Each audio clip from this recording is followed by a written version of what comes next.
And we have social media questions. Do you use social media? Yes, I do. You like it? Yes, I do. Yeah? Twitter Yeah. and Instagram. And I just found out Facebook.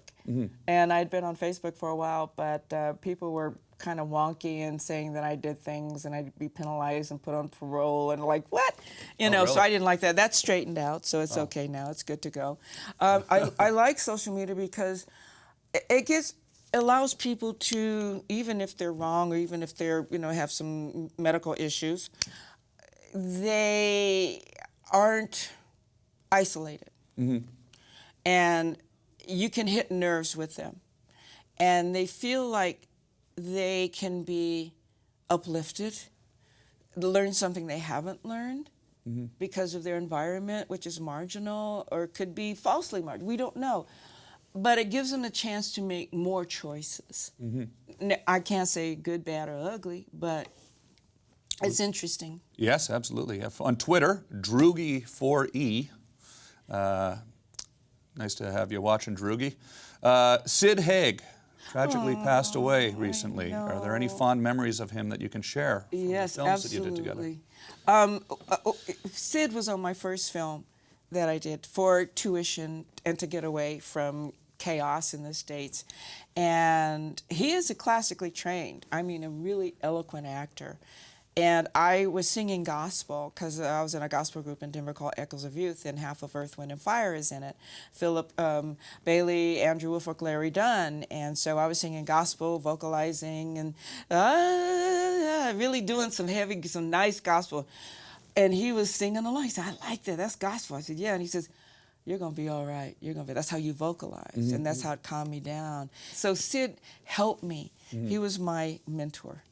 Right. And it was wonderful. And yes, I did cry. Yes, I was sad. And I've seen him at a couple of Comic Cons, and we'd have dinner and lunch and just talk about the good old days. And he was very, very, very special. Lindsay Palmer on the Larry King Now blog asks, when is your life story film going to come out? We haven't started yet. Reason being, we've had financiers, people who are going to back the film, but you have to have an actor who's available.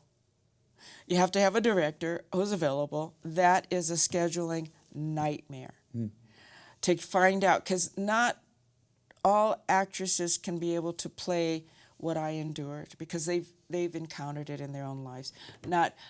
There's roles that I can't do because I've been attacked, that would have an attack scene. I can't do it.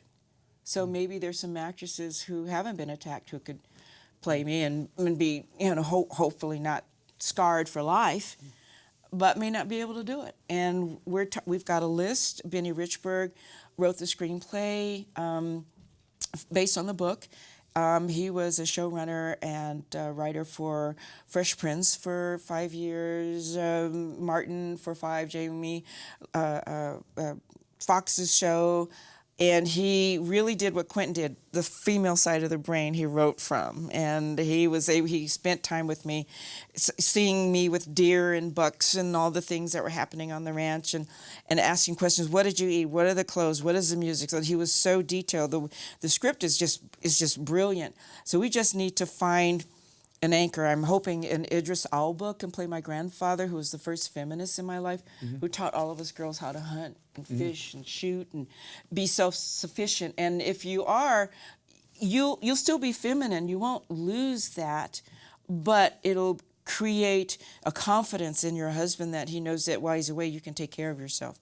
So Idris has that soulfulness, and so does Eddie Murphy, and so does Will Smith. And so we're okay, here's Daddy Ray, who's going to play John Gaines, and I'm looking at Bradley Cooper, who was my fairy gay mother. John Gaines was the agent at AP who had me after they signed me after 5 movies. They said, oh, she's fantastic. Maybe Quentin Tarantino to direct it?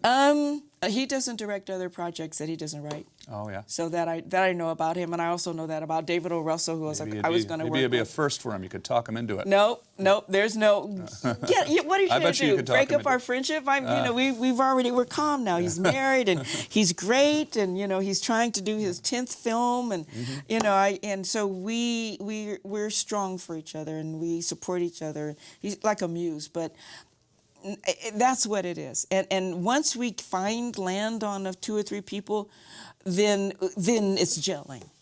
Heidi McQueen on the Larry King Now blog asks, what's it like behind the scenes of Bless This Mess? Looks like it would be a fun environment.